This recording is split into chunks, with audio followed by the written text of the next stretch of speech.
The little store over There was here. a pharmacy there, Uh-huh. and the owner was Mr. Cardenas, who was a pharmacist, Uh-huh. and he would always come dressed in a three-piece suit.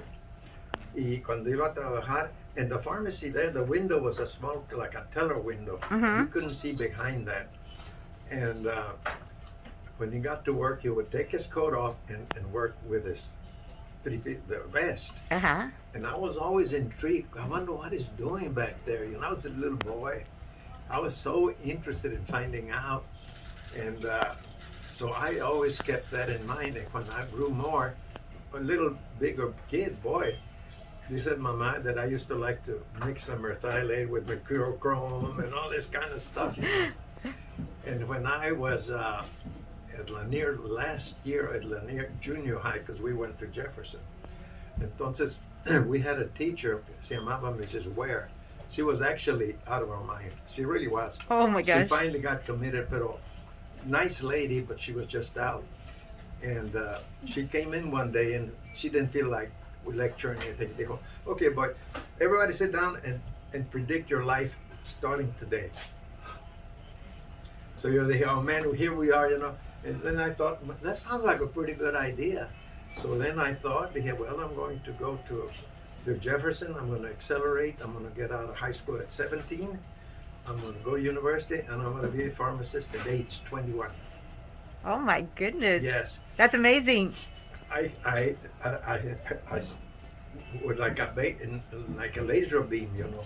I was always with that in mind. And to be able to graduate from pharmacy school, I would have to have taken like 21 hours, which was way too many. Labs every day from 2 to 5. So I decided that I would take like 16, 17 a semester and go in the summer and pick up these other ones. So I was able to get out of school at age 21. The state board was about 3 months later.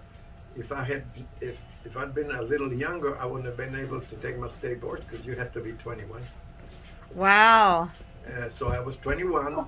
At that time, the state board members would grade the papers themselves. They took about a month to get. So I told my wife, we decided to get married. I said, let's get married, and I'll have about a month before I get my results. By then, I had made an application with Walter Corrigan, the Summers Drugstores, which was a Rexall chain, the only chain here. So he wanted me to start working right away. I said, no, Mr. Corrigan, I can't do that. What if I don't pass the boards? It's going to be very. I could do it with a license, you know, temporary license. It was legal, but it's going to be very difficult for me if I don't pass it. Entonces, once I'm working pharmacist, say, you know, guys, I gotta go ahead. I didn't want to take that chance. Yeah. So we got married when the honeymoon came back, and about another week after that, we got the results, and I started working. And I told Mr. Corrigan, I didn't want bad feelings, you know. I said, Mr. Corrigan, I want to tell you one thing. I intend to be a pharmacy owner someday. Maybe 6 months, maybe a year, maybe 10 years. I don't know. Entonces, he looked at me and says, that's the kind of guy I want. So I started working with him. And then Papa approached me once I've been working a few months ago. Do you want to rebuild a pharmacy? Le dije, sure.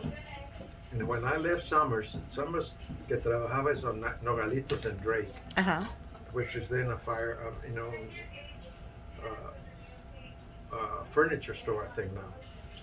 And so when I left Summers, I didn't tell a single person that I was not going to be working, that I was going to open a pharmacy. I didn't think that was fair. I thought that would be like stealing, you know. And once I got out, then, you know, we had 4 grocery stores. He did almost circulars. You know, circulars here now, the opening of Davila Pharmacy and stuff like that.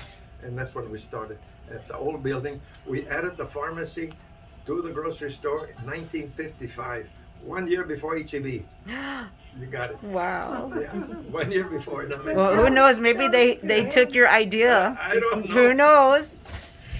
Their father, the HEB father, pretty much what we were doing because they had a grocery store in Kerrville and they live on top of the grocery store like we did on top of our grocery store. Oh, wow. Yeah. That's a great story. Yeah, And so- now you've been in business how long? Well, since 1955. So Yeah. that's a long time. Of course, my grandfather had opened a grocery store in 1904. Oh, 1904. Yeah, so Wow. we've been Here in in San this- Antonio? Yes, right there, too, donde está fincando los apartments now. Wow. And when we built this one, Mm-hmm. I had joined the Avenida Guadalupe, the revitalization area, and they wanted a nice medical building. So yo dije, if I don't take charge of that, some other guy is gonna come, and I'm on a dead street, and it's a big. So yo les dije, I'll take care of that. So we started, and they were having financial problems. It was supposed to be condominium ownership. Mm-hmm. I was going to own the pharmacy and the standalone building because my daughter Rosette was going to go to medical school, and that's going to be her office. Right. So they didn't have, the developers didn't have financial resources. So I wanted it to happen. So I'll write you a $500,000 check so we can get the project started. So we did. Entonces I owned this and one medical building. Entonces the pharmacy grew and grew and grew. I needed more space. So pegado con este estaba Dr. Westbrook, Mm-hmm. OBGYN.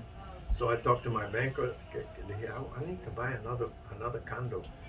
Dijo, buy the whole damn thing, hombre. Oh my goodness. Bernard Gonzalez. Yeah. Bernard Gonzalez from Prospect. So we did, and entonces, pues tú sabes, we grew and grew, and we had, I think we had like 4 doctors' offices. And Lota tenía como 6, Mm-hmm.